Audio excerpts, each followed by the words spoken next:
everybody. It's been a couple of days since the bears moved out from under this cabin. Here it is right behind me.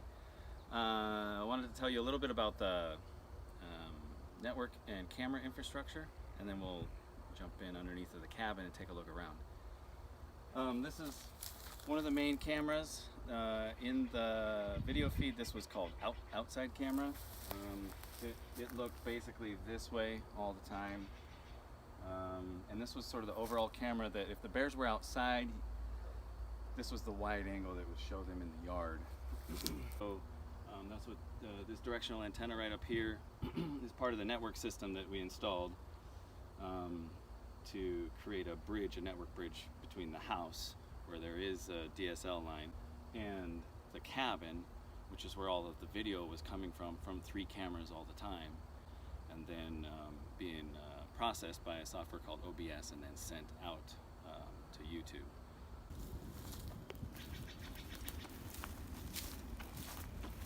At one point, the bears were all under the cabin, and one of the cubs popped out and could be seen without the rest of the bears. And this is how it did it. This is a very small hole, just big enough for that bear to sneak out of. Mom was still inside, and he goofed off a little bit out here and then went back in. Now over here is the den entrance. Now this is where most of the action happened, where the bears were going in and out. This is the deck. So the mother bear would come out from under here. There was a lot of footage of one of the baby bears wrestling with this tree a little bit.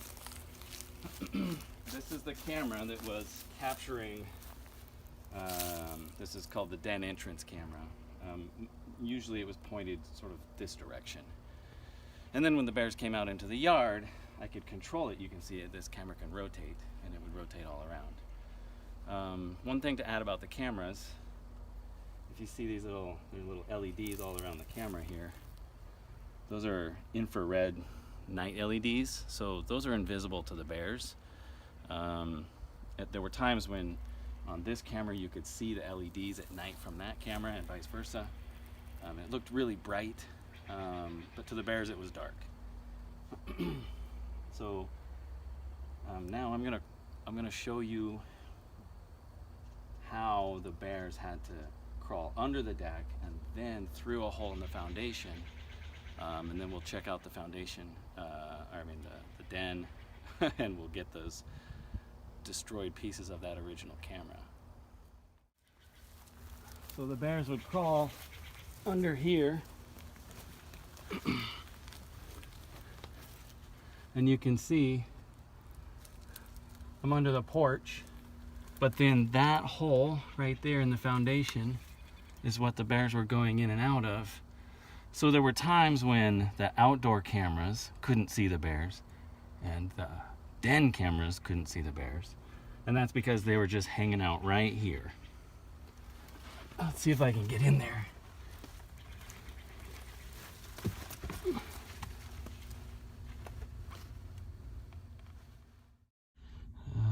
Under the deck, and this is the entrance into the den, which was the crawl space under the cabin. Let's take a look. Let's have a look. Make sure nobody's home. Yep. Okay. This area right here, just inside the den, is oh wow, is the nest. There's the remains of the first camera that we put in. Of course, that was the one that had wheels and was radio controlled. Look at this damage to the bottom of the cabin.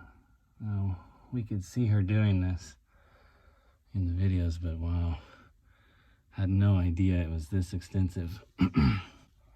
Let's get further in here. This cabin was built in 1903, and then it looks like it's been shored up a few times since then. Here's one of the tires to the truck. Probably has a lot of teeth marks.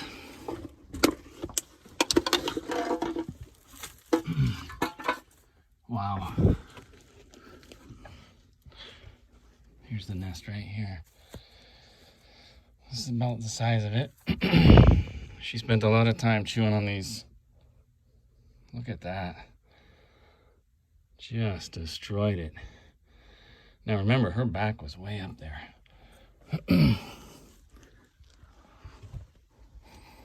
What's interesting, it doesn't even smell like a bear in here. It doesn't smell like anything.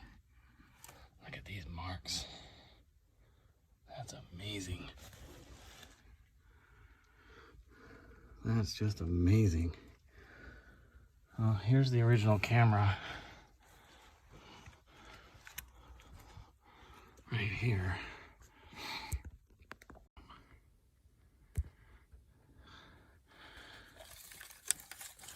This did have wheels on it. You can see the camera's intact. We'll take the SD card out of that and get some better high def video, you know, that was recorded locally. That'll be better. Let's see if we may have also got additional video that we don't know about yet, that we never saw in the stream. You can see the cable still holding on. I wanted to be able to pull that back out of there if it had some kind of technical issue. But by the time it died, we knew it was a goner. Now if you look over here, oh, more tires. There's the rest of its tires. Here's another piece of the truck. Also, if you look way over there, that's another camera. That's the den camera, so that's the second den camera. That was hard to get in place, but kind of snuck it through a hole in the wall over there.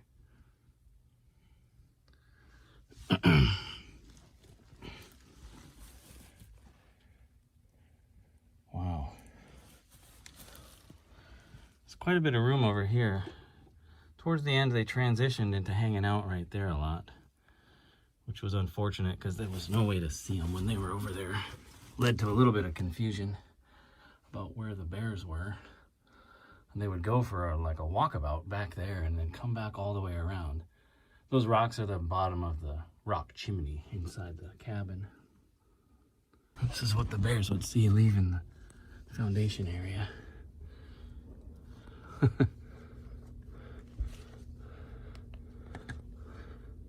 So here's the area where the bears would come out of their den all the time and play around right in here. One of the nights we captured one of the cubs climbing all the way up onto the deck, and then it kind of toppled off face first, and it was super adorable. We named the cubs Lewis and Clark because they were pretty adventurous, or at least one of them was. And on the night, the last night that they were here before they left, both cubs came out and were playing around the deck, and Mama Bear was clearly trying to get them to head off into the woods. And Lewis, the most adventurous cub of the two, was following, but Clark was kind of lagging behind, so Mama Bear had to come back and get Clark to go off into the woods too. They headed over this way and climbed this tree a little bit, and then took off into the woods that way. Those woods are really brushy. There's streams and lots of grasses and things for the mama bear to eat, and they're plenty protected there. So we think they're just off into these woods now, and not planning on coming back to the den anymore. They're done and headed out into the wilds. So it was pretty awesome to sort of host them for the winter.